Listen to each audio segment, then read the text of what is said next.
Ok, los objetivos, bueno, conocemos, están en el programa, que al finalizar esta clase podemos interpretar, gracias, la importancia de la evaluación sistemática y periódica de los indicadores de crecimiento y desarrollo, relacionar la influencia del estado nutricional en el crecimiento y desarrollo, interpretar las tablas en el nivel de control de crecimiento, por grupos de edad, identificar problemas de crecimiento del niño a través de las alteraciones antropométricas o de evaluación para su desarrollo, para implementar acciones eficaces y oportunas y determinar las patologías más frecuentes que afectan el estado nutricional del niño. Básicamente son alrededor de 6 contenidos. Vamos a empezar con el primero, que es la salud infantil en generalidades. Vamos a ver que el niño o niña tiene derecho a la salud y a disfrutar su niñez de la mejor forma posible. Cuando hablamos de niñez, estamos hablando de menores de 18 años en sus diferentes etapas. Los neonatos, los lactantes, los preescolares, los escolares, los adolescentes, ¿verdad? Y los niños saludables tienen mejores oportunidades de crecer, desarrollarse y aprender, y posteriormente convertirse en adultos sanos y productivos. Lo particular de esta etapa es que las intervenciones que haga van a repercutir no solo inmediatamente, sino que van a servir a largo plazo en el futuro. Entonces, cuando hablamos de salud en la niñez, definir salud en los niños, vamos a decir que la salud va a representar ese grado en el que los niños, ya sea individual o colectivamente, sean capaces de desarrollarse o se les habilite para alcanzar al máximo todas sus capacidades, solventar sus necesidades y lograr una interacción exitosa con el ambiente, con lo físico, con lo biológico, ¿verdad? Con lo social. Entonces, cuando hablamos de salud en los niños, vamos a hablar de particularidades que ocurren con el periodo de la niñez, que son muy diferentes a las que ocurren con el adulto. Básicamente porque es un proceso dinámico que ellos siguen gracias a su desarrollo. Entonces, a lo largo de ese desarrollo van a tener diferentes influencias longitudinales que van a influir en ellos, ya sea de forma positiva o de forma negativa. Entonces, ahí estaríamos frente a factores protectores si estas influencias son positivas o factores de riesgo si estas influencias son negativas. Entonces, cuando hablamos de salud infantil, necesitamos hablar de diferentes ámbitos. Necesitamos conocer aspectos de la demografía, necesitamos conocer aspectos de la salud mental, aspectos de nutrición, aspectos de crecimiento y desarrollo, aspectos de determinantes sociales que influyen en las condiciones de salud de los niños. Entonces, todo eso vamos a ver en el primer componente de salud infantil. Existen 5 entes rectores que nos dice que justifica cómo vamos a trabajar esto de los factores de riesgo, factores protectores y las intervenciones que se hacen en las comunidades. El primero de ellos es saber que el niño es sumamente importante para la sociedad. En segundo lugar, lo que ya dijimos, que tiene particularidades específicas de su periodo de la niñez que no, o que más bien que son diferentes a la etapa del adulto. En tercer lugar, lo que ya mencionamos, intervenciones que hagamos en ellos van a tener repercusiones inmediatas, pero sobre todo van a sentar bases para su futuro en la adultez. En cuarto lugar, cada comunidad tiene sus particularidades, cada sociedad va a tener sus necesidades y por lo tanto van a influir en el estado de salud del niño, identificarlos e intervenir en ellos. Y por último, debemos contar con cifras epidemiológicas que nos permitan identificar cuál es la situación de salud de los niños y poder buscar aquellas intervenciones prioritarias que se pueda hacer con ellos. Entonces, a nivel de sociedad, por hoy, lo que rige las estrategias a nivel mundial es los objetivos de desarrollo sostenible, ¿verdad? Que es la meta que estamos siguiendo de aquí al 2030. Si recordamos un poquito y desenvolvamos conocimiento, ¿verdad? Ya por el año 2000, cuando empezamos a hablar que se intervinieron los objetivos de desarrollo del milenio, estos vinieron a poner en evidencia que con intervenciones regionales, locales, a nivel nacional, con estrategias específicas, ¿verdad? Con situaciones de voluntad política, con intervenciones eficaces, estrategias que pudieran ayudar a mejorar las condiciones de vida de la población, eso se podía lograr. Y así muchos países lograron mejorar muchas condiciones. Sin embargo, no todos alcanzaron los objetivos de desarrollo del milenio de forma, digamos, similar.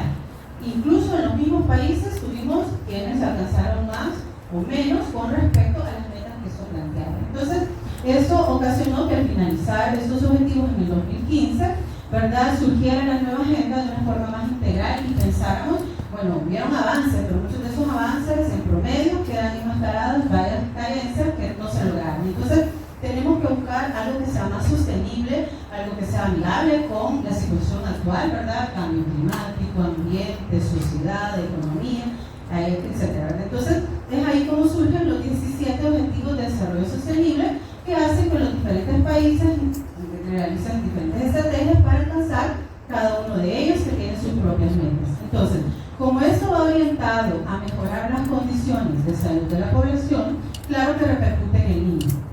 Hay objetivos que van directamente relacionados con ellos y otros que indirectamente mejoran sus condiciones. Por ejemplo, el primer objetivo, disminuir la pobreza, erradicar la pobreza, no tiene metas directamente relacionadas con el niño, pero es evidente que si yo mejoro las condiciones económicas de la familia, de la población, van a mejorar las condiciones del niño. Entonces nos vamos a centrar en ver los objetivos que están directamente relacionados con ellos, aunque tenemos por sabido, ¿verdad?, que cualquiera de ellos va a repercutir en los determinantes de la salud de la niñez. Entonces estos empezaron en el 2016 y hasta 2030 vamos caminando para alcanzarlos. Entonces el primero de ellos, relacionado directamente con el niño, que tiene metas específicas para la niñez, es el objetivo número 2, hambre cero. ¿Por qué directamente relacionado con el niño? Porque en su meta 2.2 establece erradicar todas las formas de malnutrición en los menores de 2 años. ¿Qué significa eso? Bueno, erradicar no solo situaciones de carencia, sino también de exceso. Entonces aquí contempla emanciación. Cuando hablamos de emanciación, estamos hablando de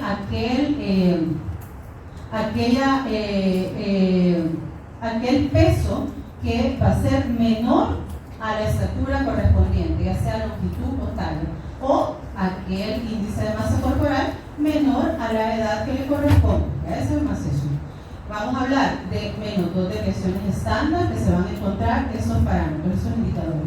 Y si se encuentra por menos de 3 desviaciones estándar, vamos a estar hablando de emanciación severa.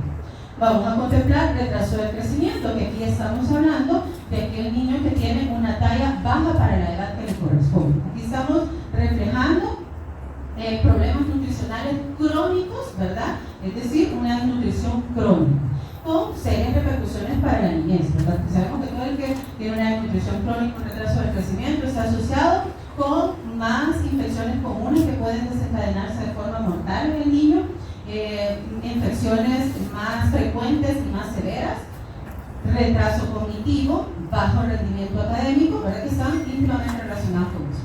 Y el otro es sobrepeso, ¿verdad? Entonces, sabemos que hay otros indicadores, como por ejemplo la nutrición aguda, la obesidad, etc. Pero en estos 3 se basa el objetivo, pues, para identificar cómo van caminando las diferentes intervenciones a nivel mundial. Entonces, ¿qué podemos decir al respecto? Bueno, a nivel mundial, 45 millones de niños menores de 5 años para el 2022, ¿verdad? Según el último informe de estos objetivos para 2024, es del 6.8%. Retraso del crecimiento representa 148 millones a nivel mundial, que equivale al 22.3%. Actualmente eso significa que si seguimos a este ritmo, actualmente eso significa que hay un niño por cada 5 niños, un niño tiene desnutrición crónica, es decir, retraso del crecimiento. Por cada 5 niños, uno tiene retraso del crecimiento. Eso representa el 19.5%. Si continuamos así, quiere decir que para 2030, que es la meta de los objetivos, la mitad de la población mundial menor de 5 años va a tener retraso del crecimiento. Y el sobrepeso, ¿verdad?, que es una malnutrición por exceso, ¿verdad?, que cada vez se convierte en un mayor problema en la población infantil, son 37 millones, es decir, 5.6%. Entonces, vamos a ver los niños afectados por malnutrición, como nos encontramos nosotros a nivel mundial, porque la mayoría de estos problemas de escasez se dan muchos allá por África, allá por esas zonas, por ser peor, pero no estamos eximidos. Nosotros nos encontramos ahora aquí al centro, donde están las corcheas, ¿verdad? Aquí encuentra América Latina y el Caribe. Yo sé que aquí necesitamos como unas 4 pantallas más de esas para que los que están acá puedan ver con toda la calidad del mundo, pero gracias al grupo no es tan grande y creo que algo logra ver ahí la identificación. Entonces, El Salvador, ya viéndolo dentro de todos estos países de América Latina y el Caribe, con respecto al retraso del crecimiento, se encuentran, ¿verdad? Acá, ¿verdad? Sabemos que en América Latina hay varios problemas relacionados con la inequidad, las desigualdades, etc. Entonces casi todos, si los vemos, andan ahí, ¿verdad? Como por la misma cintura. Y si los desglosamos, ¿verdad? Mesoamérica es ese amarillito, ¿verdad? Y ahí tenemos a nivel mundial y vemos América Latina cómo se encuentra la emancipación en los niños menores de 5 años. Entonces, con respecto al sobrepeso, cada vez la situación va empeorando, ¿verdad? Y vemos cómo en diferentes países vamos teniendo cada vez más una tendencia también hacia aumentar con respecto al sobrepeso. Entonces, ¿cómo están los indicadores en nuestro país con respecto al aspecto nutricional? Porque hablar de crecimiento tenemos que hablar de nutrición, ¿verdad? Como el combustible para crecer adecuadamente. Entonces, aquí hasta la última encuesta que tenemos del INS, ¿verdad? Para 2021 nos da ciertos parámetros de cómo se encuentra el estado nutricional de los menores de 5 años. Entonces vamos a tener, por ejemplo, toma en cuenta prevalencia de bajo peso dado, ya sea moderado, severo, ¿verdad? Que son aquellos que los números de niños menores de 5 años que están por debajo de 2 devaciones estándar de la media para lo que les corresponde, ¿verdad? Entonces, aquí para el 2021-2014 casi se mantienen las mismas cifras, ¿verdad? Así, por tanto, la prevalencia de bajo peso, es decir, severo, aquellos de menos 3 deviaciones estándar, estamos para el 2014-2021 una variación casi insignificante, ¿verdad? Para el 2021.9, para el 2014 1. La prevalencia de baja arteria para la edad, que es lo que ya decíamos, ¿verdad? Que el retraso del crecimiento, ahí vamos a ver que debe de descenso para el 2021 de 10 en comparación al 2014 que eran 14. Si hablamos de prevalencia de baja talla para la edad severa, vamos a hablar de 2 por cada 1000 en 2021, 3 para el 2014. Prevalencia de la emancipación moderada severa, que vamos a tener de 2.9 para el 2021, 2014 2. Prevalencia de emancipación severa con respecto a la mediana del peso en la altura, ¿verdad? 3 deviaciones estándar para los menores de 5 años, 0.7 en el 2021 en comparación al 2014 que era 0.4, un leve ascenso. Y si vemos la prevalencia de sobrepeso, vamos a ver que la tendencia hacia la alta. En el 2014 se reportaban 6.4 y para el 2021 8.3. Si vemos los indicadores de alimentación, que es lo que es base para poder considerar la nutrición, vamos a ver que la lactancia materna inclusiva, esto es hasta la última INS. Recordemos que después de eso se han hecho intervenciones para mejorar la lactancia materna. Tenemos ahora una ley que la apoya, ¿verdad? La ley Amor Convertido en Alimento, que sabemos que es para la ayuda y el fomento de la lactancia materna, pero para ese entonces, ¿verdad? Algo esperamos que haya aumentado actualmente, ¿verdad? Estamos esperando ya las cifras oficiales para ver con todas las intervenciones que están haciendo qué tanto hemos mejorado.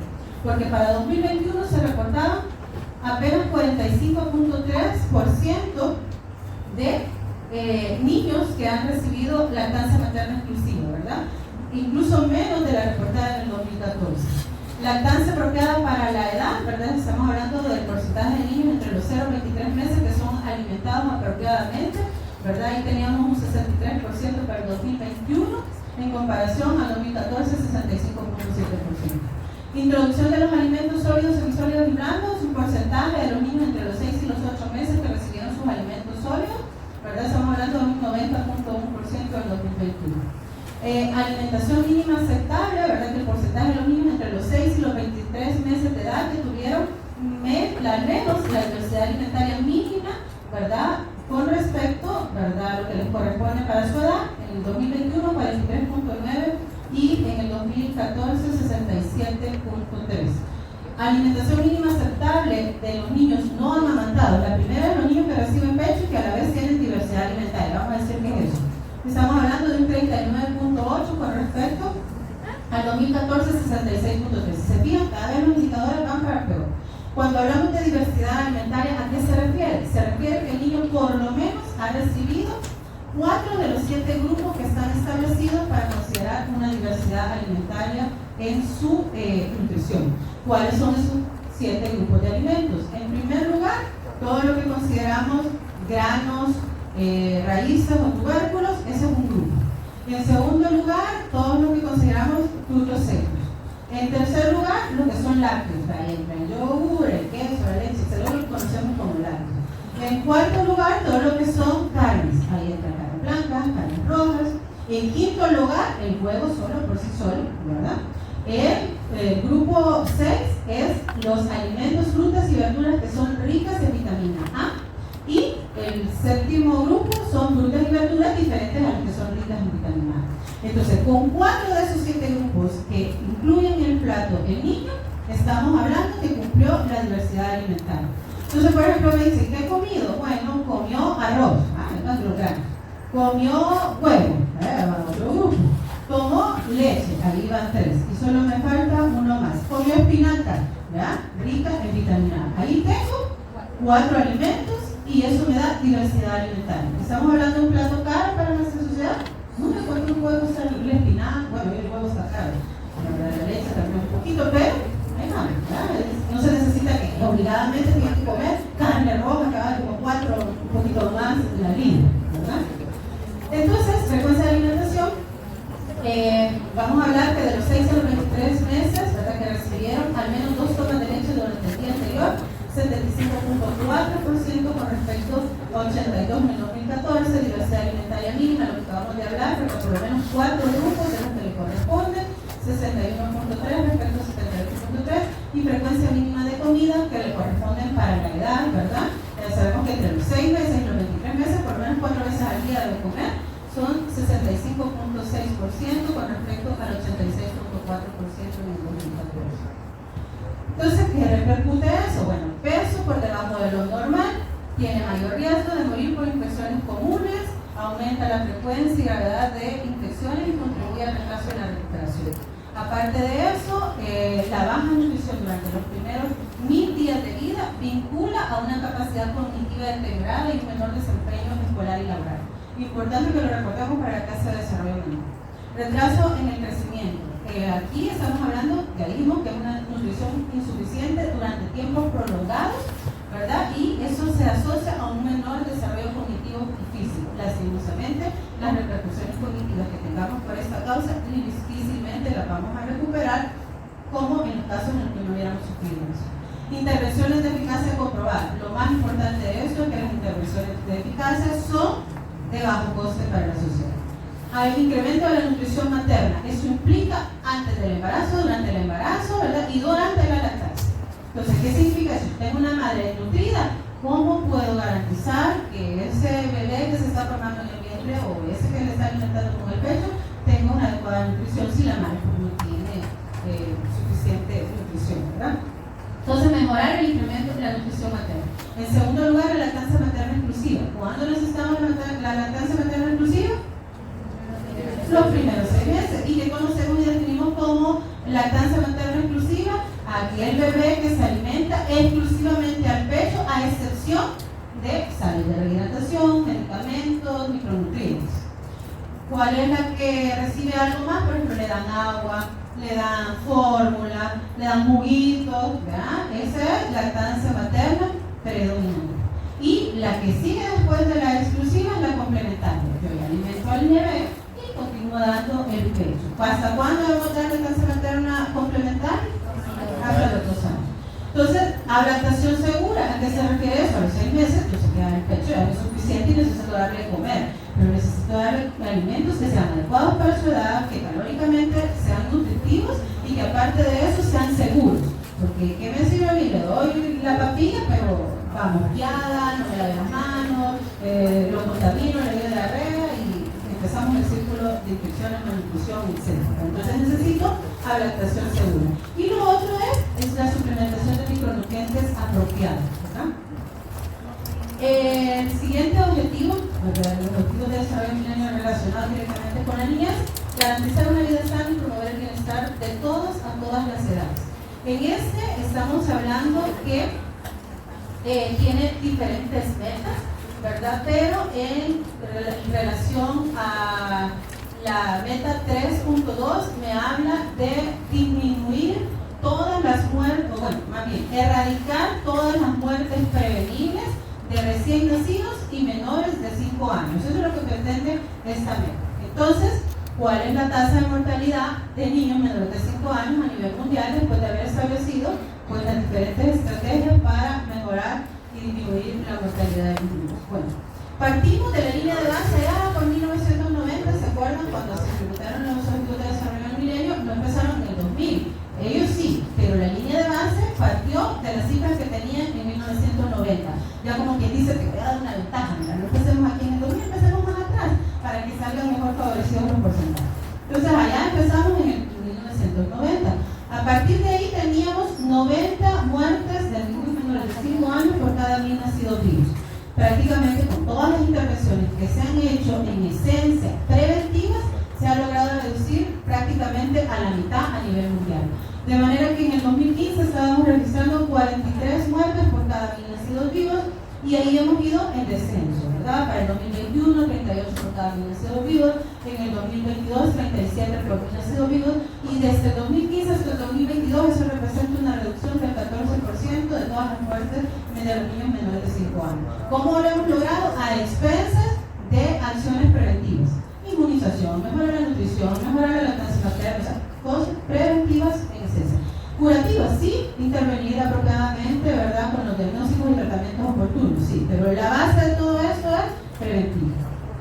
¿Qué pasa para 2022? A pesar de que vamos en esa disminución, eso a nivel mundial representa 4.9 millones de niños menores de 5 años que todavía mueren, ¿verdad? Por enfermedades que pueden ser fácilmente prevenibles. Entonces venimos desde el 2000, ¿verdad? Que donde eran 9.9 millones, reducimos hasta 6 millones en el 2015 y esa reducción de los años 2000 a lo que por las últimas cifras de 2022 representa, decíamos, la mitad de todas las muertes que ocurrían anteriormente, ¿verdad? Entonces algo se ha logrado.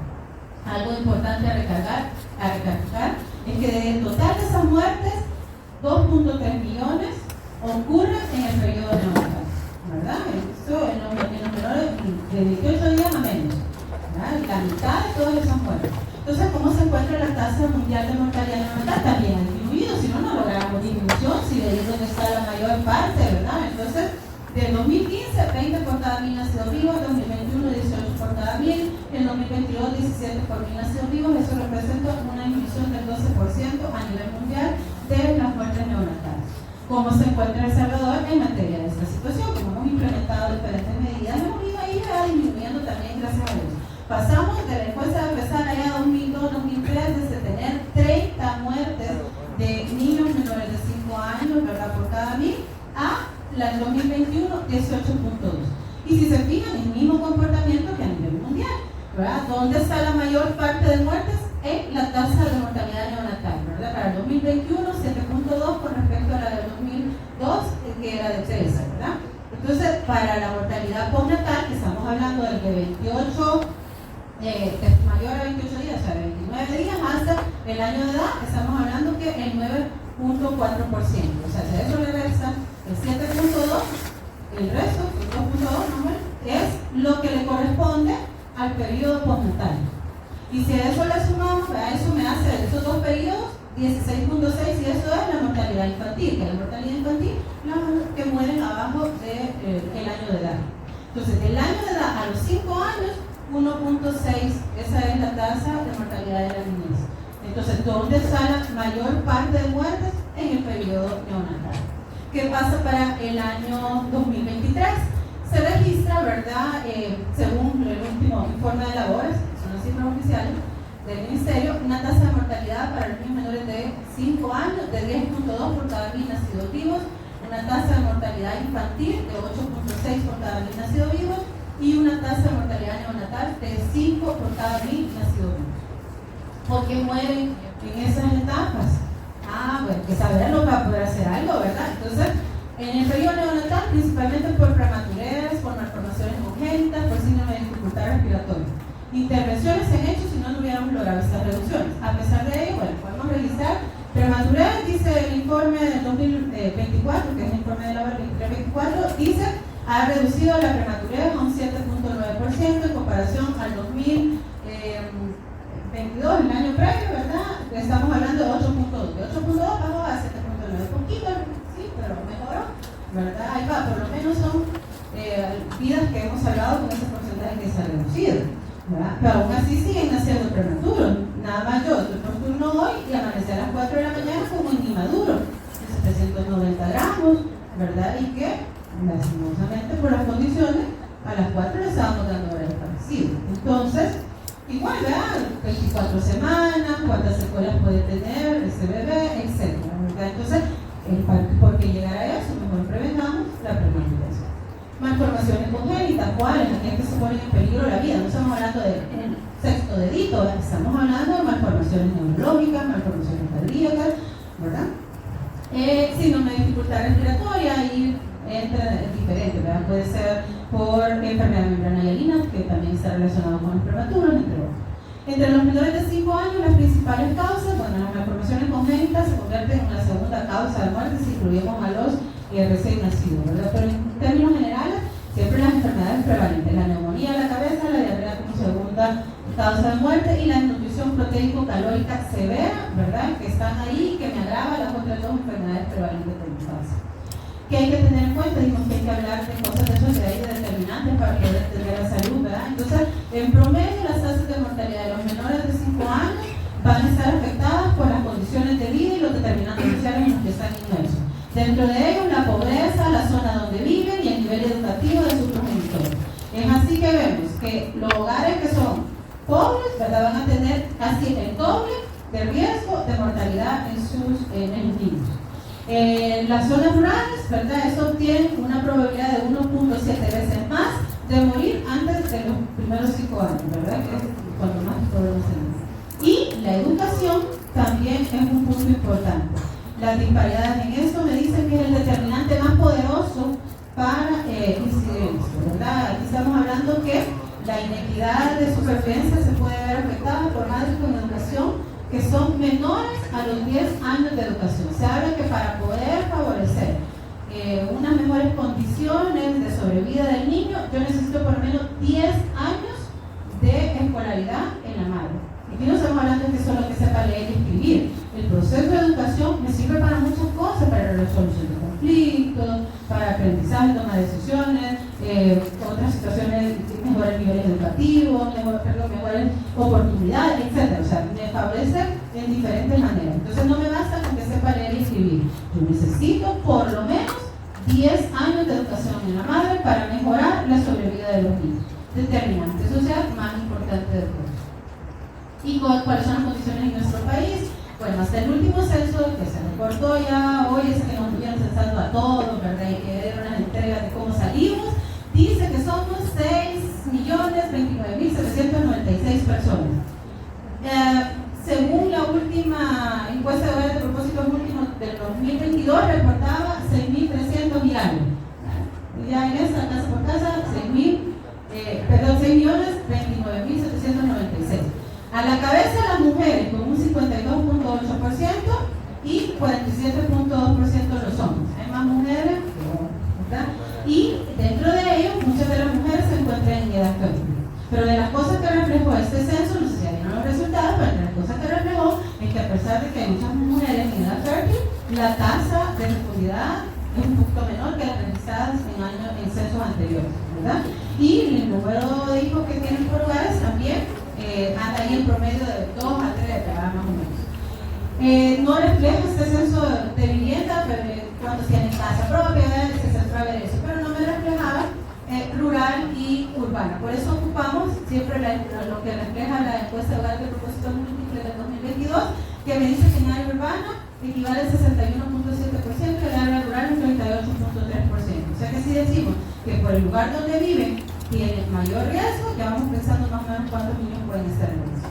Y ese también es del 2022, pero en este está mejor desglosado por edades. Prácticamente El Salvador está en una pirámide demográfica de transición, ¿verdad? Y vemos aquí, ¿verdad?, que más o menos entre los 0 a los 14 años, ¿verdad?, ocupa la población un 23%. Eso es lo que hasta el 2022, ¿verdad? Algunos de esos ya crecieron, otros nacieron, etc.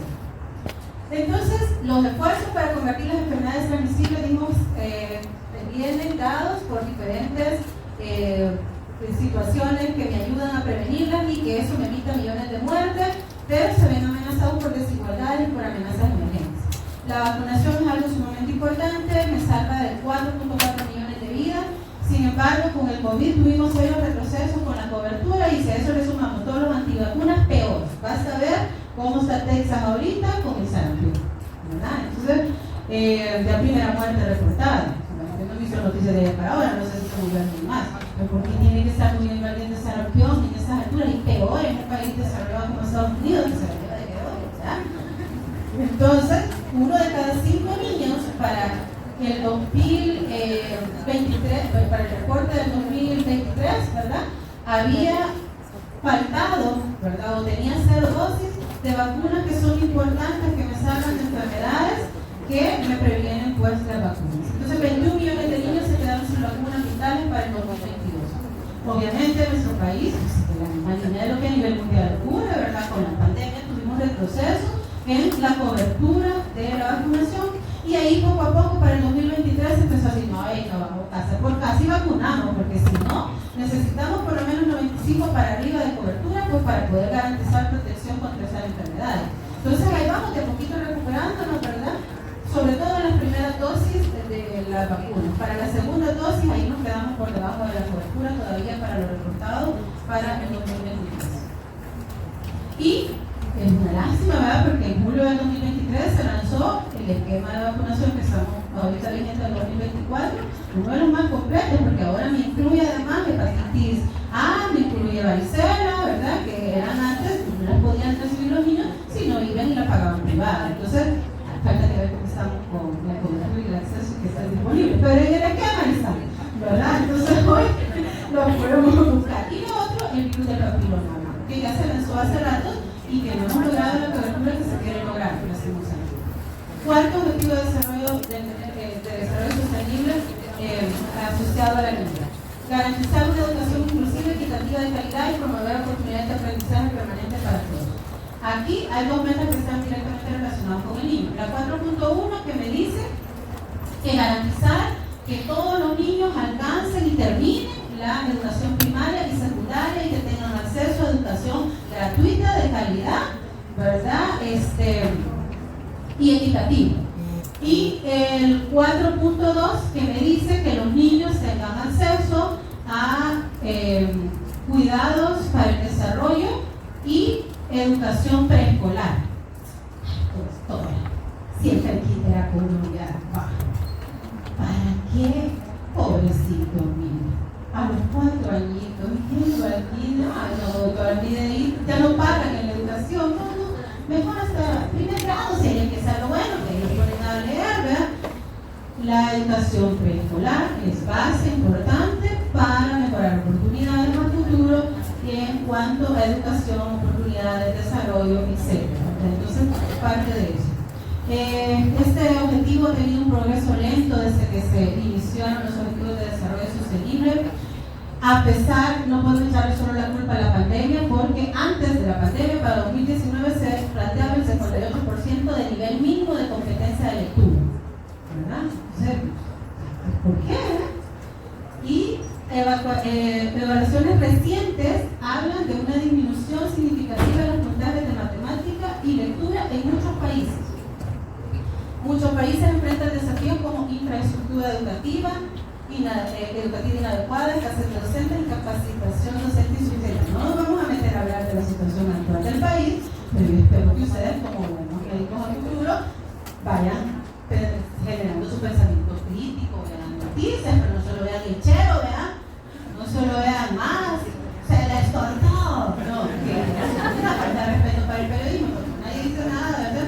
Entonces no solo lean el chero, vean el mundo, que lean otro, no solo se dejen ir por el chero, el Max, el Salvador, la prensa, el diario, y veamos diferente, veamos un punto de vista de todos, no solo el oficial, la oposición, los críticos. No solo con lo que nos llega aquí en las redes sociales, TikTok, ¿verdad? El que dice que se busca, por ejemplo, el no estamos haciendo comercial, pero vamos generando pensamiento crítico que está pasando en nuestro país y cómo nos puede afectar. Si bien la tecnología ha ampliado las oportunidades educativas, también ha profundizado las desigualdades, dejando a millones de personas, especialmente en comunidades marginadas y de bajos ingresos, sin acceso a la educación. Aquí la pandemia tuvo mucho que ver. Es cierto, vino a ayudar porque nunca se nos había planteado incorporar el internet, lo electrónico y todo lo demás, la educación posiblemente a la escala en la que se hizo y a la hora que tocó aprender y meterlo. Pero también, ¿verdad?, hay cosas que no van, o sea, que no podemos decir que virtualmente es lo mejor para que aprendan los niños. Definitivamente no, ¿verdad? Y ni ustedes, porque en cada que a estas alturas tengan clases virtuales, no voy a decir cuál, pero a estas alturas en medicina, yo puedo decir que me puede servir en algún momento. Ya me he conformado y quiero sacar un posgrado, estoy estudiando y al mismo tiempo me estoy formando con algo, pero son condiciones diferentes. Entonces, como médicos se tienen que estar formando en lo presencial. ¿Qué pasa en El Salvador? Bueno, se redujo según este último censo considerablemente la proporción de población que nunca ha asistido a un centro de educación. Pero no nos quedamos con el encabezado, porque ya cuando vemos la gráfica, sí disminuyó, pero ¿qué pasa? No asiste, pero asistió. Esa es la mayor proporción. Ya con eso disminuimos, ¿verdad? La gente ha ido a la escuela, sí, pero no asistió. ¿Y qué pasa a nivel nacional? El grado de escolaridad ha aumentado. Antes era de 7.2, ahora estamos en 8, ¿verdad? Ha subido por lo menos 1.8 grados en los últimos 17 años, pero si lo vemos desglosado, hay inequidades ahí. Si vemos, las tasas son mayores en las mujeres, perdón, en los hombres en comparación con las mujeres, ¿verdad? Y hablamos que apenas el 40% de la población tiene bachillerato. ¿Cuánto dijimos que era lo necesario para mejorar? 10 años. ¿Qué son 10 años? Bachillerato. ¿Cuánto los tienen? El 40%. ¿Verdad? Y si ahí nos vamos desglosando aquí, la mayor parte, miren, esto es bachillerato. ¿Verdad? Y aquí, educación básica. Y aquí, primer y segundo ciclo de educación básica. Por ahí anda el promedio, ¿verdad? Entonces, y vemos aquí, la tasa de analfabetismo disminuyó. Excelente, perfecto.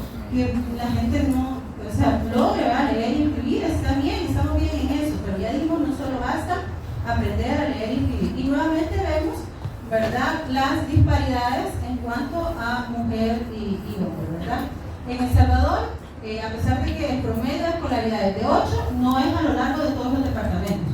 Si lo desglosamos por departamentos, el que tiene mayor promedio es San Salvador, ¿verdad?, con una escolaridad hasta de 9.6 grados, en comparación al que tiene menos, que es la Unión, que reporta una escolaridad de 6.1, ¿verdad? Y hay que considerar, ahí no lo puse, hay una gráfica que me identifica que a medida avanzan en la edad, esto se hace una brecha mayor de los 45 años en adelante, donde ahí vamos teniendo, ¿verdad?, las tasas de analfabetismo, y a medida avanzan en edad, ¿verdad?, va siendo mayor en las mujeres que en los hombres, arriba de los 40 años. Y el otro objetivo relacionado es el 16, promover sociedades pacíficas e inclusivas para el desarrollo sostenible, facilitar el acceso a la justicia para todos y crear instituciones eficaces, responsables e inclusivas a todos los niveles. ¿A qué suena eso relacionado con los niños? Bueno, las metas 16.1 y 16.2 dice erradicar todos los tipos de violencia y erradicar todos los tipos de maltrato y de violencia contra la niñez. Por eso está directamente relacionado. ¿Qué pasa? Aquí estamos hablando de todos los tipos de violencia. Estamos hablando de maltrato físico, psicológico, abuso sexual, negligencia, abandono, bullying, trata de blancas, trabajo infantil, ¿verdad? Violencia por las guerras, conflictos, etc. Entonces, toda situación de violencia afecta directamente en este objetivo, y ahí podemos ver cómo en la pandemia se pudo ver intensificado con esto. Recordemos con la cuarentena cuántos se vieron sometidos a estrés dentro de sus hogares y a mayor maltrato, ¿verdad? Entonces, vamos a tener que se intensificó el riesgo de la explotación también a nivel mundial, ¿verdad?, de la trata de personas, del trabajo infantil, y se habla que de cada 3, pero 1 en 3 víctimas de trata de personas ha sido un niño. Y el trabajo infantil ha aumentado a 160 millones, ¿verdad? El primer aumento en 2 décadas. Eso para el informe del 2023. ¿Cuáles son los indicadores relacionados con violencia en nuestro país según la INS del 2021? Pues vamos a ver que aquí, como buen país de Latinoamérica, donde ha volado la chancleta con todo, ¿verdad?, vamos a ver que cualquier disciplina violenta, ¿verdad?, ha representado un 54.5%. Disciplina no violenta, 31.9%, agresión psicológica, 35.2%, Y aquí tenemos dentro de esta disciplina violenta una subdivisión, ¿verdad?, entre el severo y otros tipos de castigo físico, ¿verdad?, donde el severo es el 3.1. Entonces, ¿qué consideramos cuando hablamos disciplina no violenta? Todo aquello que implica castigos alternativos a el maltrato psicológico, físico, etc. Como por ejemplo, privar de alguna situación, explicarle por qué no debe comportarse de esa forma, ¿verdad? Sustituir ciertos beneficios, etc. Eso. ¿Y cuál es la disciplina violenta? Psicológica, física, ¿verdad? Aquí vamos con todo tipo de golpes, gritos, insultos, maltratos, ¿verdad?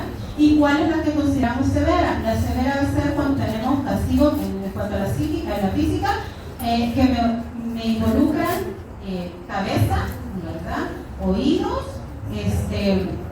y obviamente cualquiera que repercuta pues, en la integridad del niño y lo ponga en riesgo, en realidad.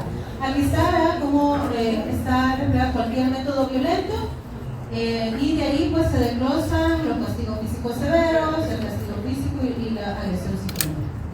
Vamos con el segundo componente. Criterios para la valoración del crecimiento y desarrollo infantil. ¿Qué vamos a ver? Bueno, la importancia de la evaluación. Es necesario ver por qué hay que proteger la salud durante la infancia y la adolescencia, ya que los niños en este periodo se establecen para las bases de la salud del adulto. Muchos de los problemas del adulto se originan en la niñez. Factores de riesgo pueden ser modificados con mejor facilidad en el niño. Entonces, que lo ablacté, lo acostumbré a alimentos bajos en sodio, alimentos con poca azúcar, a diferencia de que ya está diabético, yo le digo, mire, no consuma azúcar, ay, que no puedo, doctor. Pero entonces van creciendo con esa educación. La atención integral en los niños desde la gestación, en sus primeros 5 años, con énfasis en los primeros 2 años, constituye la base para lograr una vida larga, sana y productiva. Al menos 4 factores van a determinar el problema, la situación de salud de una persona. En primer lugar, la base, que es la constitución genética. En segundo lugar, que vendría siendo el más importante, el entorno social y físico. Cómo las personas donde se desenvuelven, donde trabajan, donde viven, ¿verdad? Cómo reaccionan frente al estrés, etc. Entonces, esas son las condiciones del entorno. El papel de los propios individuos desempeñan en su comportamiento. En los niños esto es bien difícil porque ellos dependen de sus referentes adultos. Para estar a especies no pueden decir, ay, no, están fumando, me voy. ¿Verdad? Ellos están a especies. Si en la familia fuman, pues para aprenderse, y en la familia comen cosas que no son saludables, para aprender eso, para estar a expensas de lo que aprendan en el medio en el que están. Y por último, la prestación de servicios médicos, que si bien es importante dentro de los 4, vendría siendo pues el que tiene un menor porcentaje en comparación a lo demás. Entonces aquí se necesita política sectorial, participación de la comunidad organizada que desempeña una adecuada labor. Entonces, ¿cuáles van a ser los 3 pilares de la atención infantil? La nutrición, el afecto y la salud. ¿Cuáles son las técnicas básicas para valorar el crecimiento y desarrollo? Entonces, en primer lugar, partimos del estudio antropométrico, que es el que nos va a permitir evaluar las dimensiones del cuerpo y cómo se está creciendo, ¿verdad? Entonces, uno de los métodos más fiables para valorar los aspectos más importantes del crecimiento mediante la aplicación de técnicas biométricas que expresan cuantitativa la forma del cuerpo va a ser la antropometría. Ahí vemos cómo está la el peso muscular, ¿verdad? Cómo va la masa muscular, cómo va, vamos reflejándolo por el peso. Cómo va el crecimiento del cerebro, lo vemos indirectamente reflejado por el crecimiento del perímetro cefálico. Cómo va el aprovechamiento de los nutrientes para con el crecimiento, por ejemplo, la estatura, y ahí vamos viendo, vamos evaluando. Entonces, la validez del método depende de una medida precisa y exacta, que el aparato y el material sean adecuados y sean realizados con una técnica correcta. Entonces, son las 3 cosas que yo necesito. Necesito tener un equipo que sea acorde, que esté bueno, que esté calibrado, que no me vaya a dar falsos valores, ¿verdad? Sino que me dé valores que me sirvan para una adecuada evaluación del crecimiento. Necesito a alguien, ¿verdad?, que conozca la técnica, sepa utilizarla y sepa realizar el método para que todos hagamos lo mismo y no me pase que hoy vino y medía 1 metro y mañana volvió a consultar y ahora mide 75 centímetros, los niños no se encogen, ¿verdad? Entonces algo falló en la técnica con la que se realizó. Entonces necesitamos que sean fiables, es decir, que sean sencillos sensibles, objetivos y reproducibles, ¿verdad? Que tengan especificidad y que sean fáciles de obtener, ¿verdad? Para poder tener una buena evaluación. Entonces, vamos a revisar rápidamente las técnicas para poder hacerlo. Tenemos diferentes tipos de básculas, la mejor, ahí tenemos parámetros que me dice la OMS cuál podría ser la ideal. Lo primero que debe ser sólidamente fabricable y durable, debe ser idealmente electrónica con lectura digital para evitar que el balancín y contando, ay, ¿cuánto serán estas rayitas, ¿verdad?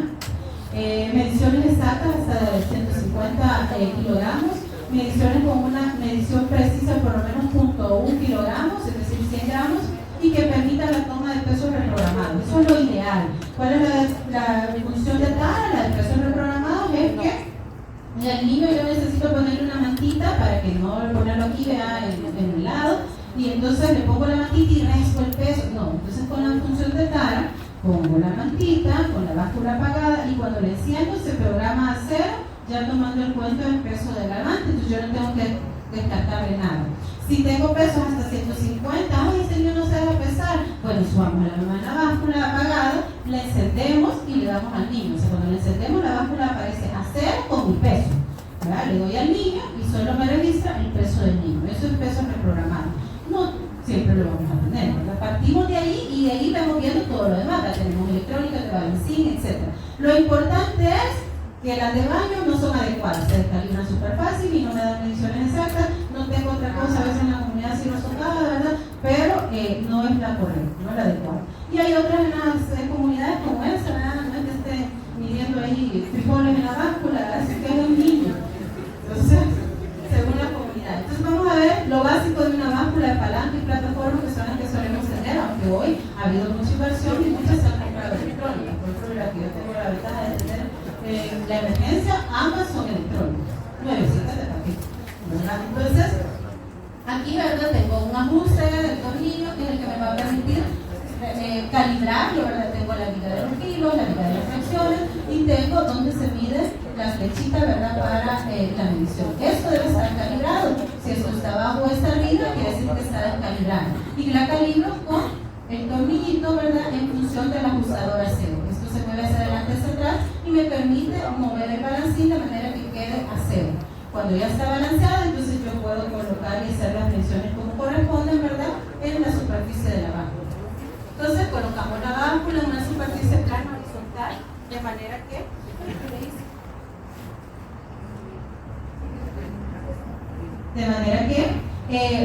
no sé, primero no me ponga en riesgo al niño.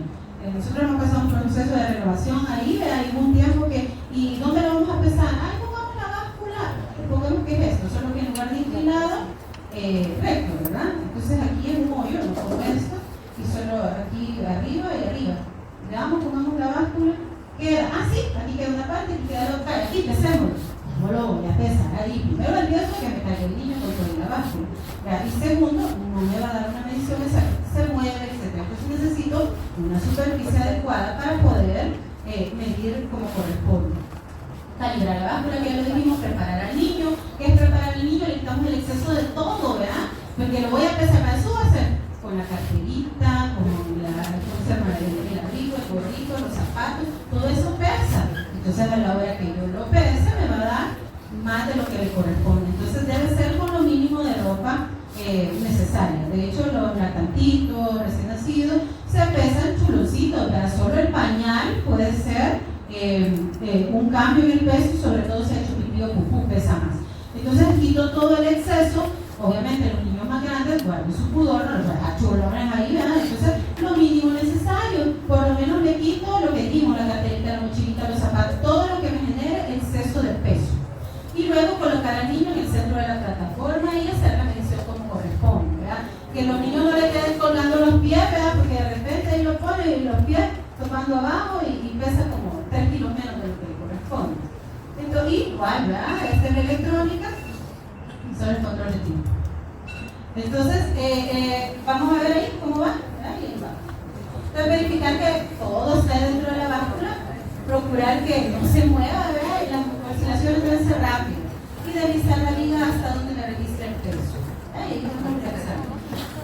Esta medición debe ser rápida. Entonces, una de las cosas que me ayuda, por ejemplo, yo voy a ver un niño, lo voy a pesar y le digo, tiene 4 años.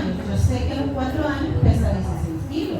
Entonces de entrada pongo, el médico está calibrada, la pongo a 16, se para el niño y ya solo ajusto el peso a lo que le corresponde al niño. Que ir de 0 hasta 16 años, ya se bajó y no lo logramos pesar.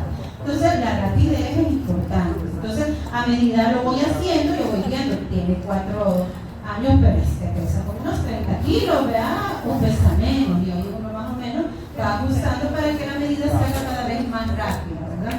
Ahí tenemos la báscula adecuadamente, no debe estar ni más arriba, ¿verdad? Ni más abajo de donde está el 0. Estas son demasiado peso, poco peso, ¿verdad? Hasta que me queda debidamente balanceada y ahí tengo yo ya la medición. Entonces, ¿cómo medimos longitud y talla? Longitud para el menor de 2 años es cuando yo mido la estatura acostada. Talla cuando yo la mido de pie, ¿verdad? Entonces, vamos a hacer la longitud en todos los menores de 2 años o en todos aquellos niños que no tienen capacidad para pararse, ¿verdad? Y la talla, pues todos los que se pueden parar y los que son arriba de 2 años. Vamos a ocupar un infantómetro para el niño menor de 2 años, en donde voy a tener una pieza rígida, en donde queda la cabeza debidamente colocada, y una pieza móvil, que es la que voy a mover hasta donde está el niño. Rápidamente la técnica, que está escrita más adelante, lo voy a tener ahí. Necesito idealmente 2 examinadores. Ahí no siempre hay, entonces el otro colaborador es la mamá. Vaya mami, deténgame aquí la cabecita contra la parte rígida, ¿verdad? Para que el niño no se mueva y poder hacer bien la medición. Y gentilmente nosotros estiramos ambos rodillitas sin lastimarlo y movemos el balancín hasta que el piecito queda a 90 grados. Y ahí tomamos una medición, ¿verdad? Que debemos quitar todo aquello que me pueda dar problemas. Ganchito, gorrito, calcetín, zapato, ¿verdad? Y debe estar debidamente topado a la orilla del infantómetro. Y lo mismo ocurre para la estatura de pie, ¿verdad? Aquí el niño, la cabeza es la que va a quedar hacia la parte móvil. Entonces, ¿qué necesito con él? Primero que debe estar todo topado hacia la superficie, ¿verdad? Entonces su cabeza, sus omóplatos, sus nalgas, sus talones deben estar pegados a la superficie en la que está el tallímetro, ¿verdad? Y desplazo la parte móvil hasta que topa con la parte superior de su cabeza con la mirada perpendicular, es decir, la cabeza recta. No debe estar de lado, no debe estar inclinada, ¿verdad? Y no debe tener chonga ni nada más que le genere problemas, porque nos va a dar problemas en la medición. Entonces aquí está lo que acabamos de escribir, aquí yo ahora la mamá lo detiene, se lo estira y todo rápido, ¿verdad? Y luego, ahí la descripción, no voy a detener en eso porque ya dije cómo se hace. Aquí estamos y medimos, ¿verdad? Hasta ahí llegó a la parte móvil, entonces aquí dice que 66.3 litros. Ok, ahí registramos. La medición de la talla, tal cual ya la describí, ¿verdad? Hombros, cabeza, las nalguitas, los talones, todo topado hacia la parte rígida de la pared o del tallímetro, y debo tener en consideración que la cabeza debe estar recta, ¿verdad? Con la mirada perpendicular, no debe estar doblada. Sí, puede ser un hechizo, debo respetar, ¿verdad? La posición de escuadra. ¿Qué significa eso? Ahí nosotros tuvimos una supervisión de Michelle y Charles internos. Así no se mide, así no se pesa. Yo necesito algo que me haga la función de escuadra, que pegue aquí y la otra con la cabeza. Eso permite que cuando la curvatura de la cabeza no sea inclinado, ¿verdad? Y yo pueda tener una medición correcta. Llegó el ministerio y entonces le dijo al interno, veamos cómo hace usted para tallar al niño. Y el interno agarró un bolígrafo, ¿no? Y el bolígrafo, cuando se lo puso, se le fue obviamente en la curvatura de la cabeza. Agarran un cuaderno. Si yo agarro un cuaderno, supongamos que eso, o el teléfono, no lo voy a agarrar así, lo voy a agarrar en la función de escuadra. Esto me permite que me quede fijo hacia la superficie plana de la pared, y el otro lo que pega con la cabeza. Entonces, en la manera, no, se pone el cuaderno, aquí, y el niño para forma con la cabeza agachada.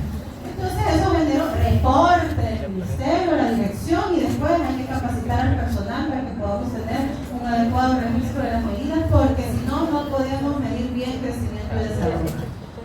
No debemos tener chonguitas ni nada que interfiera con la medición, ¿verdad? Y ahí la cabecita del niño. Perímetro cefálico, otra medida sumamente importante, dijimos, indirectamente me refleja el crecimiento del cerebro. Entonces se determina la cual se coloca sobre el punto más prominente de la parte posterior del cráneo, según los occipucios, y sobre los arcos supraciliares por la parte más prominente. Y debe respetar, pasar el plano perpendicular de Frankfurt, ¿verdad? Entonces, es el que yo hago de la comisura del ojo a la excepción de la orbita, y ahí debe pasar perpendicular. ¿Qué significa eso? Que me va a quedar así, algo inclinadito, no me va a quedar así recta. Debo de tener la consideración que el pelo en las niñas a veces me lo mueve y creo que lo estoy midiendo, y ya cuando veo aquí una coronita, ¿verdad? Entonces hay que tener cuidado con eso. Si tuviera alguna prominencia, debe pasar exactamente por ahí. Se mide en los primeros 2 años de vida. ¿Por qué? Porque es el periodo más rápido de crecimiento, ¿verdad? A nivel cerebral. Cuando yo llego a los 2 años, prácticamente alcanzaba el 85% de toda la medición del perímetro cefálico. Entonces, necesito que se mida en los primeros 2 años. El perímetro braquial, que no lo tomamos de rutina en un establecimiento, pero que se puede medir a partir de los 6 meses con una cinta métrica en particular, ¿verdad? Que se llama Cinder, y con esta se mide primero la longitud del brazo, ¿verdad? Desde el hombro hasta el colégrano, y ahí vamos al punto medio del brazo, ¿verdad? Vamos a identificar dónde vamos a realizar la medición. Ahí se marca la mitad, y con eso se puede ubicar la cinta, y ahí me da ya cómo se encuentra el estado nutricional. Sumamente importante, sobre todo en aquellos momentos en donde yo no cuento con cinta y con báscula para hacer la medición nutricional. Entonces, esta me sirve para todos estos casos. Entonces, ¿tiene cuáles ventajas? Guarda buena correlación con el índice de peso para la edad, proporciona información sobre el estado de las reservas de proteínas en el músculo y sugiere disponibilidad de reservas en forma de grasa subcutánea, y es un indicador de déficit global del crecimiento. Tercer componente, herramientas de monitoreo. ¿Qué vamos a tener para disminuir los riesgos y detectar problemas de salud? Entonces, los métodos con los que se cuenta para evaluar esto son sencillos, son confiables, son de bajo coste y son apropiados, por tanto, para los países en vías de desarrollo como nosotros. Principalmente el primer nivel de atención, ¿verdad? Que es donde se hace la vigilancia del crecimiento y desarrollo. Aquí se aplica y se hace un conjunto articulado de intervenciones, tanto de promoción, diagnóstico, tratamiento y recuperación, y luego a través de los denominados controles infantiles. Es el eje principal y herramienta fundamental en el cuidado integral de la salud de los niños.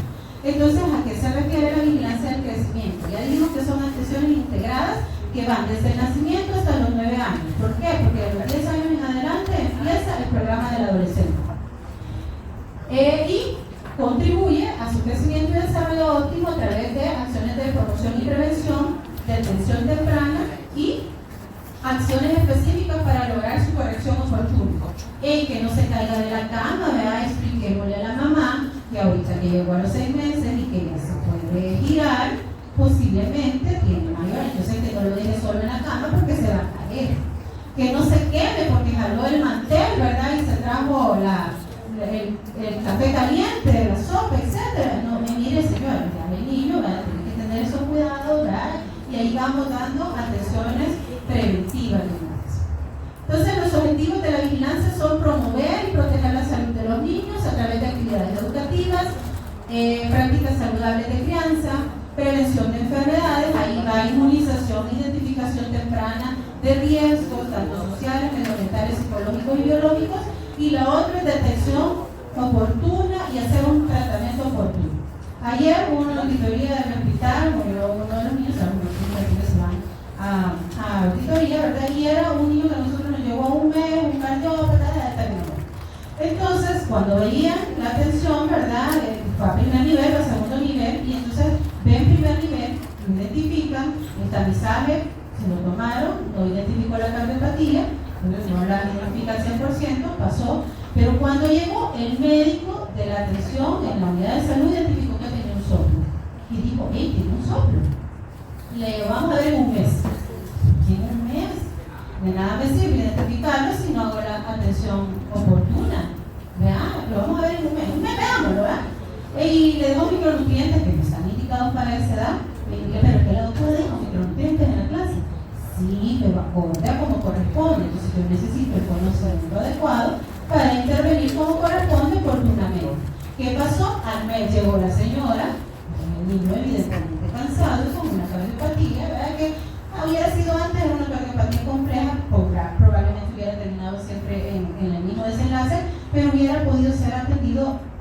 previamente. Supongamos que no hubiera sido algo tan complejo, no hubiéramos podido intervenir antes de que se complicara. Entonces, no basta solo con identificarlo, sino que hay que tratarlo oportunamente. Y otra de las situaciones importantes es el control nutricional. Dentro de ello, ¿verdad?, nos permite prevenir la desnutrición y el círculo vicioso malnutrición, enfermedad, pobreza, malnutrición. Entonces es necesario descubrirlo en sus inicios para ponerlo en control y evitar las complicaciones, ¿verdad? La desnutrición ya vimos que incide en lo que es el crecimiento y el desarrollo, sobre todo a nivel conductivo. Entonces hay que tener una buena historia clínica nutricional, ¿verdad? Hay que detectar problemas de nutrición, tomar en cuenta los factores de riesgo, el diagnóstico de las condiciones socioeconómicas importantes. No lo voy a decir a la señora, ay, no quiere proteína, carnita, 2 veces por semana, procura darle pescado. Y la señora apenas y puede comprar un huevo, ¿verdad? Entonces, ahí es donde nosotros también debemos darle opciones adecuadas para una buena nutrición acorde a sus necesidades.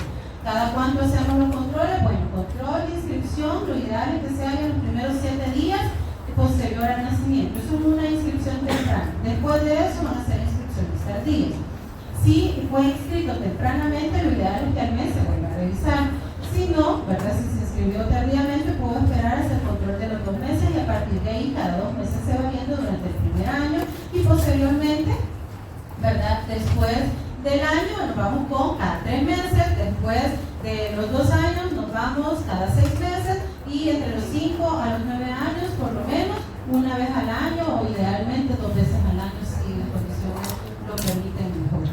Las circunstancias en las que es obligada la evaluación del crecimiento y desarrollo, en todos vemos la evaluación porque llegó por gripe y un solo yo veo gráficas, veo cómo está y aprovecho a evaluar. Pero, a pesar de que es algo de rutina, obligadamente no me puedo saltar eso si la historia del niño revela un alto riesgo de padecer desviación de la normalidad.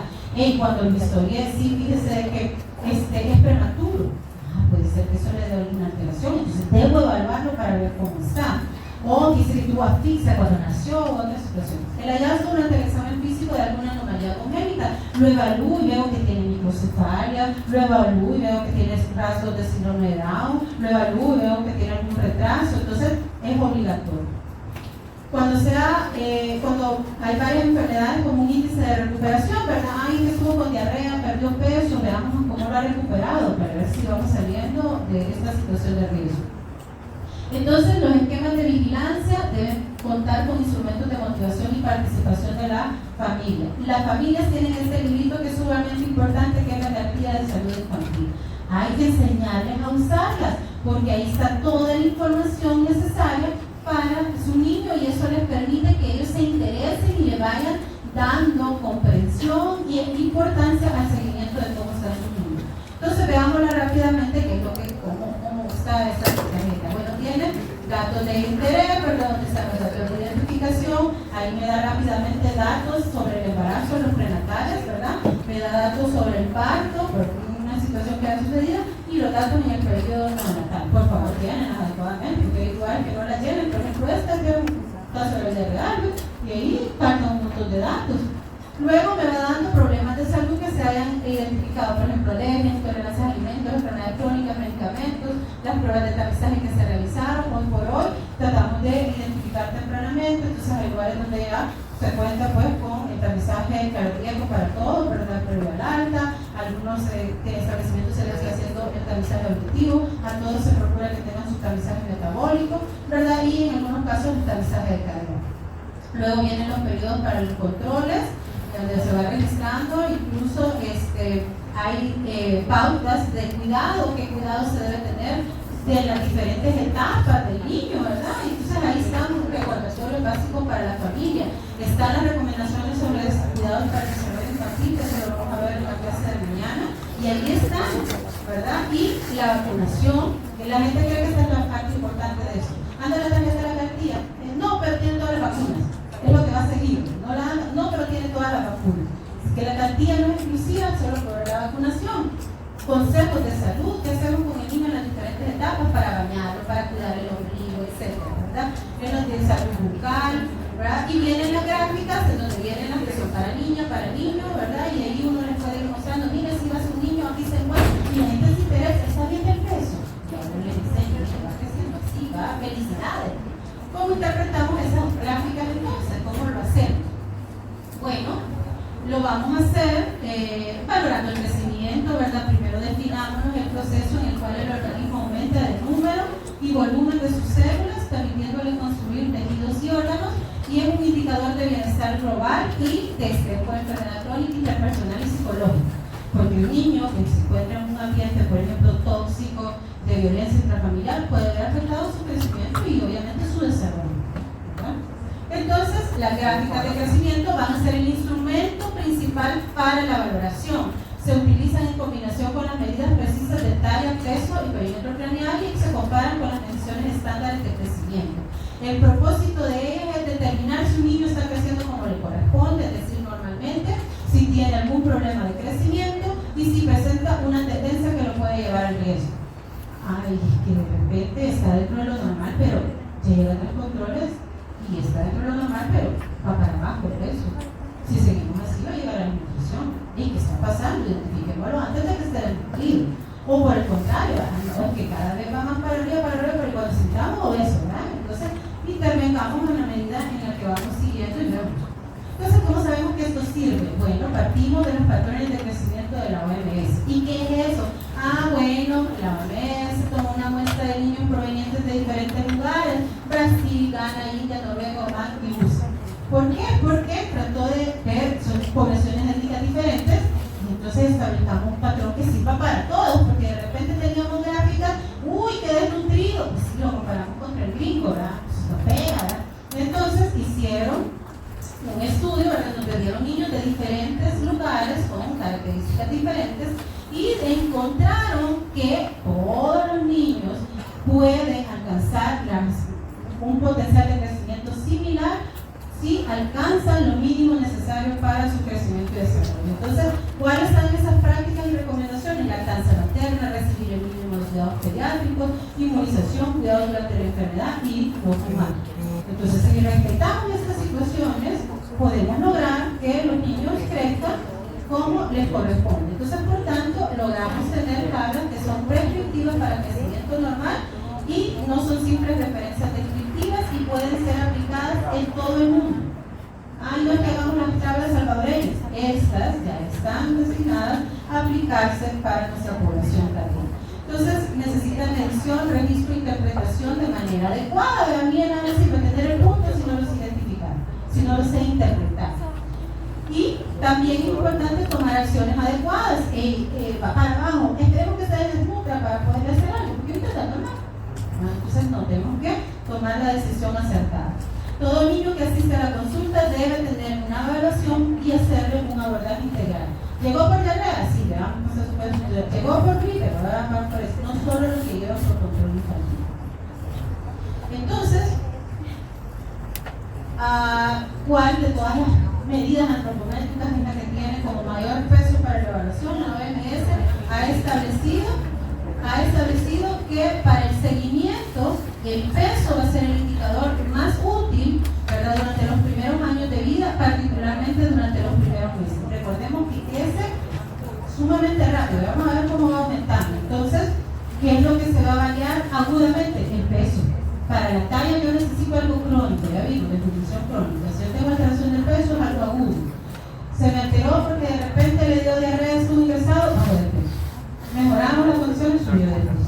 Va creciendo, entonces voy a ver el reflejo inicial en el peso. Cuando vengo a ver talla, deprivación crónica de nutrientes. Entonces, identifiquémoslo en seguimiento, el peso va a ser lo mismo. Entonces, ¿cómo lo aplicamos? Lo aplicamos desde la perspectiva de la estrategia AYEL. En nuestro lineamiento, ahí podemos ver los cuadros de procedimiento, que creo que en la clase de taller algo, ¿verdad? Espero que haya quedado todo bien claro de cómo aplicarlo, y esto no es nuevo, ya lo vieron en la comunitaria 3, ya saben cómo se usa ayer en los cuadros de procedimiento. Pero solo lo vamos a ver aplicado a crecimiento y desarrollo, porque cuando estaban en segundo año vieron edad, vida, ¿verdad? Aquí vamos crecimiento y desarrollo. Entonces, ¿qué vemos? Desde que yo entro y veo al niño lo estoy evaluando, vemos TH, entonces desde que entra yo, ¿y cómo se ve? A ver, veamos cómo se ve esa niña. ¿Cómo se ve? ¿Se ve enferma? No se ve enferma. ¿Se ve nutrida? ¿Se ve con buen estado general? Aspecto, puedo decir, sus papás se preocupan por ella, se ve limpia, está cuidada, peinadita, arreglada, está súper bien. Entonces yo digo, vamos bien.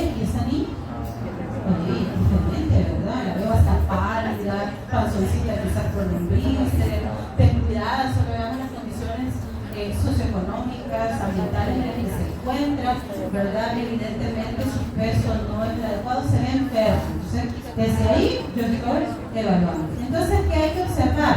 Aspecto que observo es cómo se desenvuelve el niño, ¿verdad? Revisar la interacción del paciente con sus padres, ahí puedo identificar situaciones de riesgo. ¿Verdad? O lo veo por el contrario, ¿verdad? Me llegó cuenta al consultorio y la mamá no le importó. Desde el momento que yo veo, ¿por qué pediatra aguanta todo? No. ¿Verdad? Eso me indica que el cuidador no sabe intervenir para poder educar a su niño. Si no lo hace aquí, ¿cuántas condiciones de riesgo va a estar expuesto en otras situaciones? Observar la actividad, si la alimentación suficiente, es un niño nutrido o no, hay ausencia de enfermedad generalmente importante. Luego vamos al examen físico completo, luego la valoración del estado nutricional y luego la interpretación de las gráficas, ¿verdad? Entonces, ¿cómo evaluamos? Bueno, al evaluarlo debemos considerar que es un proceso dinámico. Una sola medición me dice cómo está ahí, pero no me puedo decir, hey, este viene creciendo normal. Lo puedo tener normal, pero puedo venir de un descenso de peso o por el contrario, ir hacia un incremento inadecuado. Entonces, para poder hacer una mejor evaluación, yo necesito más de una medida para poder tener la trayectoria de la curva y poder evaluar la velocidad de crecimiento. Entonces, hay que evaluar si un niño tiene una estatura normal para su edad, si está creciendo a la velocidad normal que le corresponde. Tengo situaciones para evaluar, puedo utilizar percentiles, puedo utilizar desviaciones estándar. En general, los niños tienden a seguir un percentil de crecimiento. No se debe salir de ahí. Si hace variaciones inadecuadas, quiere decir que algo no está bien. Entonces, ¿qué sigue el percentil? Va creciendo, por ejemplo, en el 25. Ahí se va, sube, baja, pero va alrededor del 25. Pero que vaya a ver el 5, después el 25, después regresó al 5, después por el 50, eso no es lo que corresponde. Ya vamos a ver el ejemplo mejor. Entonces, la mayoría sigue su curva. Empieza con un crecimiento y a los 2 años cambian ese percentil en función de su potencial genético y a partir de ahí van a seguir la curva que les corresponde. Eso me permite anticiparme para ver si está creciendo adecuadamente, si la velocidad de ese crecimiento es adecuada.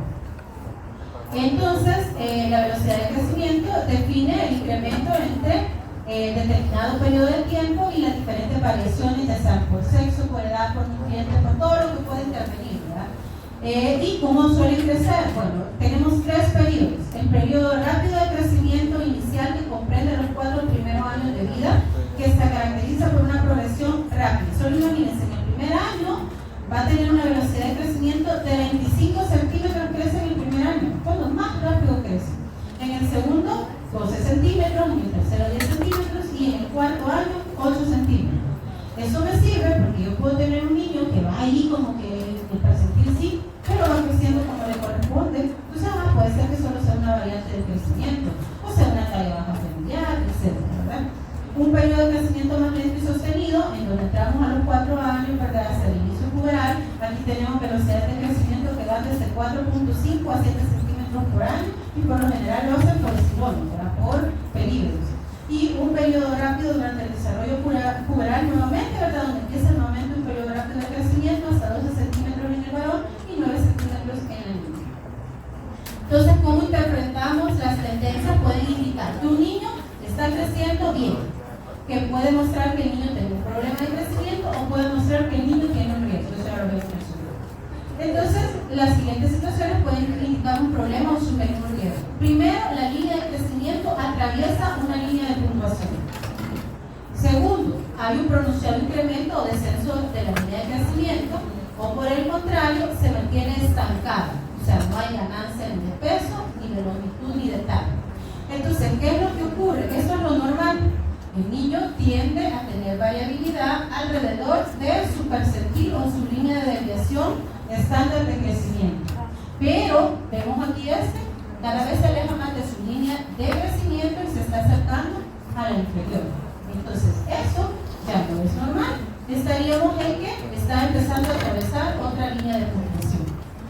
Otro ejemplo, aquí tenemos una, va creciendo aquí, esta es su línea de crecimiento, y de repente tengo un descenso que atraviesa 2 desviaciones de las que le corresponden y luego se vuelve a recuperar. ¿Qué es lo que puede hacer? Bueno, yo como buen profesional la reviso y aquí tenía diarrea, le pongo una flechita y le pongo EDA.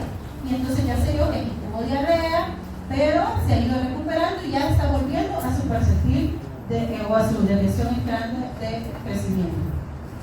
Está estancada, es un crecimiento inadecuado, ¿verdad? Está estancada.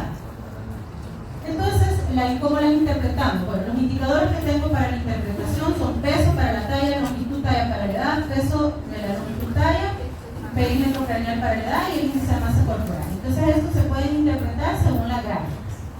Ahí tenemos, ¿verdad? Que puede ser por percentiles o puede ser por desviaciones estándar. El percentil, el porcentaje de niños que han alcanzado hasta este nivel, esa puntuación, ¿verdad? Y las desviaciones estándar, si recuerdan, creo que todavía no han visto estadística, ¿verdad? Yo veo que tanto se aleja de la media y la normalidad. Entre más se aleja de la media, pues se va saliendo de lo que le corresponde. Entonces, lo normal va a ser entre más 2 y menos 2 desviaciones estándar.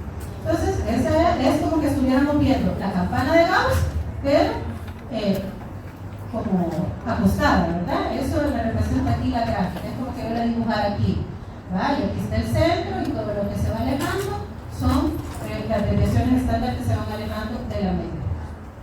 Entonces, ¿qué se interpreta con cada uno? Bueno, la curva de peso para la edad, esta evalúa si el niño está desnutrido o desnutrido severo, pero no me evalúa sobre peso ni obesidad. El peso es relativamente, ¿verdad?, fácil de medir, ya dijimos, y el niño puede estar desnutrido, ¿verdad? Y tengo que plantearlo con otros indicadores también. Este me da desnutriciones agudas. Y precisamente es esta, ¿verdad? Tengo la edad y tengo el peso. La curva de peso para la longitud. En esta reflejo cómo se encuentra, ¿verdad?, el crecimiento, donde yo puedo evaluar demasiado y severamente demasiado, que era lo que hablábamos al inicio de la clase, ¿verdad? El retardo del crecimiento. Aquí tengo la talla versus el peso. La curva de longitud para los menores de 2 años o de talla para los mayores de 2 años para la edad identifica el retardo en el crecimiento debido a un aporte prolongado e insuficiente de nutrientes, ¿verdad? Y puede identificar niños que son altos para su edad, sin embargo la longitud de la talla alta rara vez va a tener un significado clínico. Aquí tengo la edad y tengo la talla.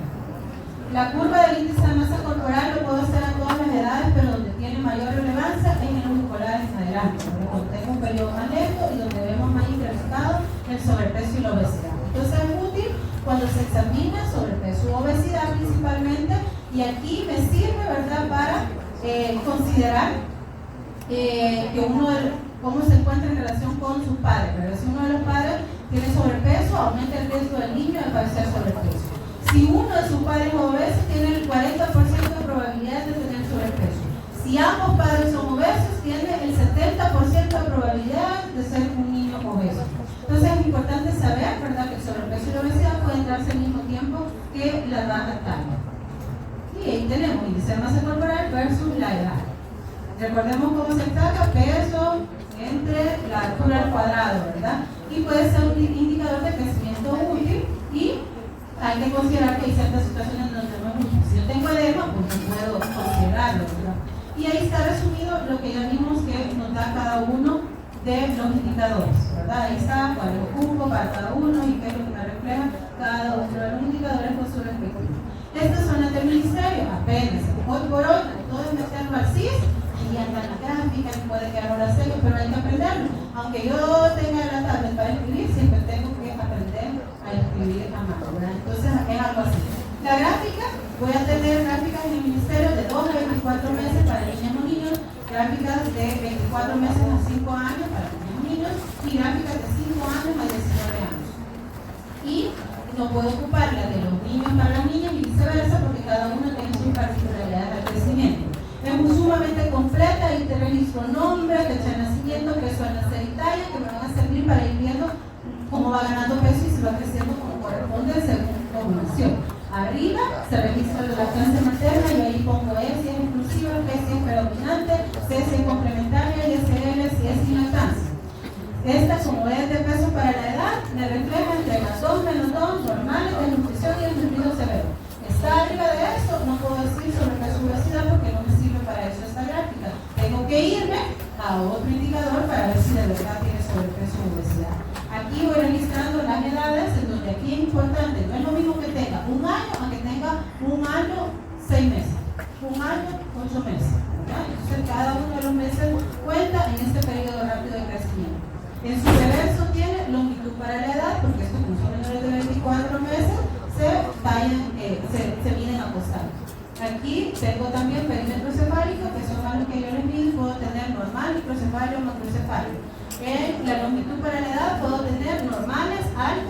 retardo del crecimiento y retardo severo del crecimiento. De los 2 años a los 5 años, ¿qué reflejo? Peso para la edad, ¿verdad? Entonces yo ahí voy viendo cómo va la tendencia de crecimiento, y en su reverso, como ya no mido perímetro cefálico, aquí tengo talla para la edad, y ahí normal, alto, retardo severo. Y tengo el peso para la talla, aquí yo ya evalúo normal, sobrepeso, obesidad, desnutrición y desnutrición severa. Y la de los 5 años a los 19 años, aquí evalúo índice de masa corporal versus la edad y talla para la edad. Son los únicos 2 parámetros que voy a dar y que me van a dar obesidad, sobrepeso, normal, desnutrido, desnutrido severo. Y para la talla me van a dar si está alto, normal, retardo de crecimiento, retardo severo. ¿Cómo lo evaluamos en el contexto de la estrategia IEPI? Con los cuadros de crecimiento y, con los cuadros de procedimiento de la IEPI, ¿verdad? Entonces, vamos a ver que una de las primeras cosas es evaluar la nutrición infantil. Hay que observar y palpar. ¿Qué observamos? Primero ver si el niño tiene emaciación o edema. Emaciación para descartar marasmo, edema para descartar kwashiorkor, ¿verdad? Entonces un niño con un marasmo lo voy a ver con cara de viejito, ¿verdad? Evidentemente como que fuera un saco de huesitos forrado, y voy a ver características en él. La piel le queda como floja, tiene el signo del pantalón, vean que le ve como que la piel le cuelga como que fuera un pantalón flojo. Entonces eso me identifica un marasmo. O el edema, ¿verdad? En caso que fuese un kwashiorkor, en donde yo voy a ver evidentemente, ¿verdad? Un niño que puede estar pálido, su cabello, ¿verdad? Que se ve que no está sano, el peso pues no corresponde para la edad y se ve desmatizado. No es que esté gordito y cachetón, ¿verdad? Sino que es que está desnutrido. Principalmente este tipo de desnutrición, aquellos que solo le dan a todo, ¿vean? No recibe la carne, no recibe alcohol, no recibe nada, a puro a todo lo tiene. El kwashiorkor para desarrollar.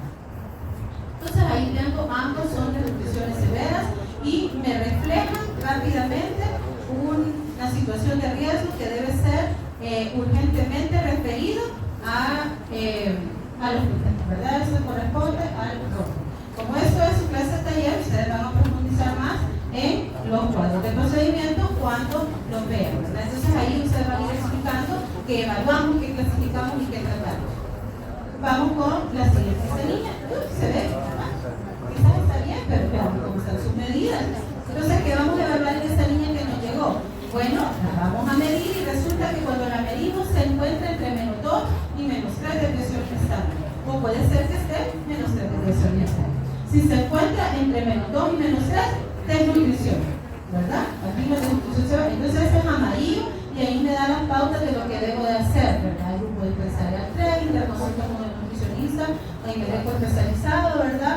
Reviso cómo está la alimentación, evalúo el desarrollo, le doy los micronutrientes que le corresponden y establezco suplementos pues, para ayudarle con la alimentación. Y esta niña, puede ser que esta niña se encuentre entre más 2 y menos 2 de lesiones estándar, es decir, está dentro de lo normal. Entonces, si está dentro de lo normal, es verde, felicito a la mamá, la niña que siga igual, le doy recomendaciones para que tenga una buena salud integral, ¿verdad? Y den seguimiento y control.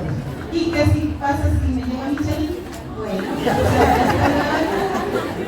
verdad, puedo decir que usted me eso por esto de de la vida real. No es de aquí, es de otro país, ¿verdad? Pero, esperemos que el volumen de esos tracitos y todo. Y lo evaluamos y se encuentra arriba de más 3 de presión el estándar, o se encuentra entre más 2 y menos 3. Entre más 2 menos 3, sobrepeso, arriba de 3, obesidad. Entonces, evalúo, vean que determino peso, talla, medidas antropométricas, evalúo la alimentación y la actividad física. Recordemos que sobrepeso, obesidad es un desbalance entre lo que comemos y lo que gastamos.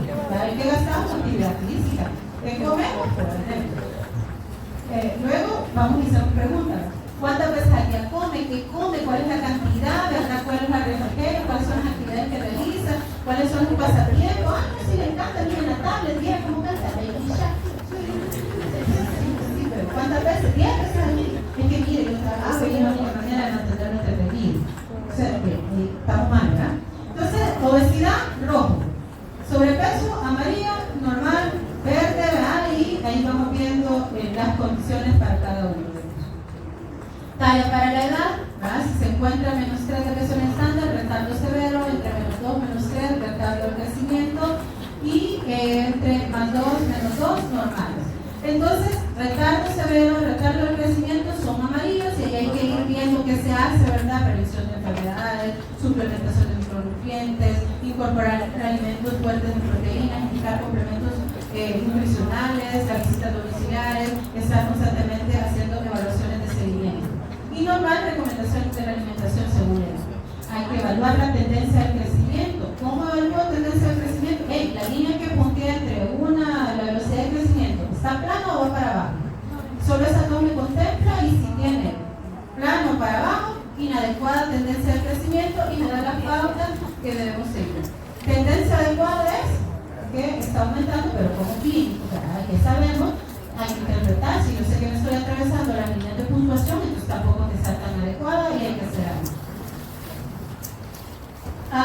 Para los niños de 6 a menores de 10 meses es un periodo de crecimiento relativamente constante que va a culminar ya con el estirón a los 10 años, ¿verdad? Cuando empieza la adolescencia, y se recomienda por lo menos un control de salud al año, pero puede aprovecharse cada consulta que llegue. Como se enferman menos, llegan menos, ya no lo vacunan tan seguido, llegan menos, y cada vez que llegan, evaluemos cómo está peso, cómo está su crecimiento, cómo va su desarrollo. Entonces, datos un tratamiento pronóstico para esta edad, peso entre 3 a 3.5 por cada año, ¿verdad? Eso es lo que va aumentando. La talla de 6 a 7 centímetros aproximadamente.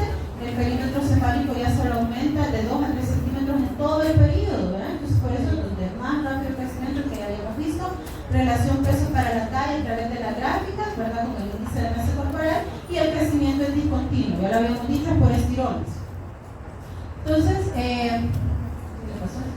La mielinización se ha completado a los 7 años de edad, el hábito corporal es más erecto, ¿verdad? Y se va a ver, ¿verdad? Cambia sus proporciones medias e inferiores, ¿verdad? Y la pérdida de los dientes van a ser hallazgos de su evolución, de su maduración, y va a comenzar, ¿verdad? Cronológicamente ahí por los 6 años de edad. Los tejidos linfoides van aumentando y por lo general a veces se confunden. Que tiene infección de la amígdala. Sí, es nada más un proceso normal de su edad, ¿verdad? Entonces, es el periodo en donde va a haber un rebote adipositario, ¿verdad? Crece más lento y aquí tenemos más riesgo de sobrepeso o obesidad. Entonces, tenemos que promover más todo lo que es actividades de movimiento, ¿verdad? Hábitos sedentarios en esta edad se van a asociar con el riesgo de obesidad y de enfermedad cardiovascular. El número de niños con sobrepeso y de obesidad han aumentado, ¿verdad? En gran medida, sobre todo porque las actividades de tiempo libre y esparcimiento cada vez son menores. Entonces tengo que este guapo, ¿verdad? Y no pido y la abuelita bien feliz porque cachetoncito, pero cuando yo lo vengo a evaluar, resulta que se encuentra ahí entre más 2 y más 3 desviaciones estándar, ¿verdad? Y por lo tanto, obesidad. Entonces, aquí, ¿verdad? Lo que ahora consideramos en rojo, si se fijan, cambia en proporción de los menores de los 5 años, ¿verdad? Aquí le damos color rojo y entonces empezamos el control con el pediatra nutricionista, las evaluaciones al siguiente mes, vamos viendo que no haya otras patologías que estén contribuyendo, pero sobre todo realizar dietas, etc. Y en sobrepeso, pues hacemos evaluaciones de alimentos, restringir aquellos que no son saludables y son ricos en grasa, azúcar y sal, y vamos haciendo los controles que le corresponden pues, para que no nos llegue a la obesidad. Pero aquí también podemos tener desnutrición, ¿verdad? En estas edades, entonces aquí tenemos las mismas desviaciones que vimos anteriormente. Desnutrición severa pues va a ser en rojo y desnutrición va a ser amarillo, ¿verdad? Hay factores que me pueden alterar el crecimiento, sí. Dentro de ellos estos 4 principales. Pueden ser muchos, pero nos vamos a centrar en esto que son las causas no hormonales más frecuentes de talla baja. El retraso constitucional del crecimiento y pubertad, la talla baja familiar, la talla baja por retraso del crecimiento prenatal y enfermedades crónicas de cualquier órgano y malnutrición. Entonces aquí vamos a ver de repente los niños todos de grado y todos bien altos, bueno, retraso constitucional del crecimiento no es una enfermedad, es una variante de la normalidad. Peso y estatura van a ser normales al nacer, pero de repente llegó a los 2 años y ahí su crecimiento se fue al alza, pero continúa creciendo lo que le corresponde.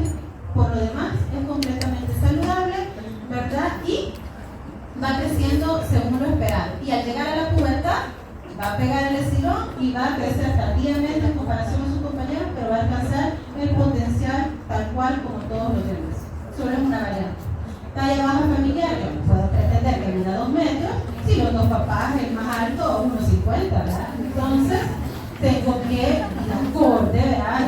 A pedir, por más que lo haga saltar, no necesita básquetbol, le dé todos los días carne, proteína, suplementos, imposible, ¿verdad? Entonces puede desarrollar el máximo potencial, pero nunca va a llegar al respecto. Entonces, está condicionada por la estatura de los padres. Entonces, ¿cómo sé yo si es una baja talla o es un problema nutricional? Pues tengo una talla objetiva. Y para las niñas, ¿verdad? Talla materna, la talla paterna menos 3 entre 2, y para los niños, talla materna, talla paterna menos 3 entre 2. Eso me va a dar mi talla objetivo. A eso tengo que llegar. Entonces, el niño tiene que ir creciendo en el percentil que lo lleve a la talla objetiva. Talla baja por retraso del crecimiento prenatal, se trata de aquellos que tienen un peso en talla baja al nacer y nunca se logran recuperar, pese a que le dimos buena alimentación, ¿verdad? Y se trató de hacer todo, pero no se recuperó, siempre fue allá abajo. Hay enfermedades crónicas de cualquier órgano que me van a hacer que tenga menos, por ejemplo, cardiopatías renales, puede haber alteraciones en su crecimiento. Y obviamente malnutrición por ingesta adecuada de alimentos o por mala absorción intestinal. Ok, para finalizar repasemos lo que nos dice. Entonces vemos aquí, dice Marisol de 4 años, 6 meses, es evaluada durante una visita familiar para su clase taller. Entonces vienen ustedes y la pesan a la Marisol siguiendo la técnica adecuada que ya escribimos, ¿verdad? Y mide, pesa 22 kilos y mide 106 centímetros de talla. Entonces vamos a analizar las curvas de crecimiento de Marisol, ¿verdad? Y vamos a contestar. ¿Será que la talla de Marisol está acorde a su edad? ¿Y será que su peso se encuentra acorde a lo que le corresponde para su edad? Entonces vamos a marcar, ¿verdad? Si tiene algún problema de crecimiento o si está en riesgo de tener algún problema de crecimiento. Y si es así, ¿cuál es ese problema, verdad? Entonces esta es la gráfica de Marisol. Le corresponde la de 2 años a 5 años. Y entonces aquí venimos y decimos que pesa 22 kilos, ¿verdad? Y decimos que tenía 4 años con 6 meses. Entonces aquí la ploteamos y aquí están 22 kilos. Entonces aquí queda bien. ¿Se encuentra entre qué deviaciones? Más 2 y menos 2. Entonces, ¿cómo está el peso para la edad de Marisol? Normal. ¿Estamos normal? Ok.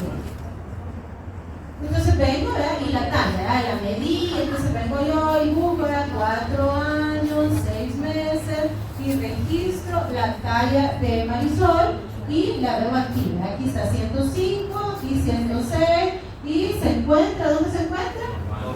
Más 2 y menos 2 deviaciones estándar se encuentra normal, ¿verdad? Ok, pero este es un punto en el tiempo. Yo no puedo saber si Marisol viene de recuperarse o de bajar. Pero ahorita, en la medición de ahorita, está en lo normal. ¿Habrá alguna situación? Bueno, veamos cómo está su peso para la talla. Entonces vengo aquí, el peso para la talla, y entonces vengo aquí 106, ¿verdad? Aquí 106 y pesa 22 kilos. Y entonces vengo yo y ploteo, ¿verdad? Los 106 con sus 22 kilos. ¿Tiene algún problema, Marisol? Sí, ¿verdad? Entonces no me puedo quedar solo con aquellos 2 indicadores. Yo tengo que ver todos los indicadores que le corresponden para su edad. ¿Cuál es el problema de Marisol? Sobrepeso, porque le salen de más 2 y más 3 deviaciones estándar. Entonces, ¿se encuentra normal su talla y su peso? Sí, pero sí, hay que ponerle atención. ¿Cómo está alimentándose Marisol? ¿Cuáles son los refrigerios que hace? ¿Cuál es la calidad de los nutrientes? ¿Cómo es su alimento? Etcétera, ¿verdad? Entonces voy y hago, identifico factores de riesgo y oriento. Que está muy bien el peso, la talla, ¿verdad? Pero necesitamos que haga un poquito más de ejercicio. Los niños no se ponen a dieta. Los niños se mejoran su actividad física para que su alimentación se nivele con su gasto calórico. Y sobre todo tengo que evaluar que los nutrientes sean los adecuados, porque dicen, no, que mire, todos los fines de semana cuando se porta bien en la escuela, vamos al McDonald's y se come, pero una vez más, ¿verdad? o pupusas, está sofisticado. Se come 4 pupusas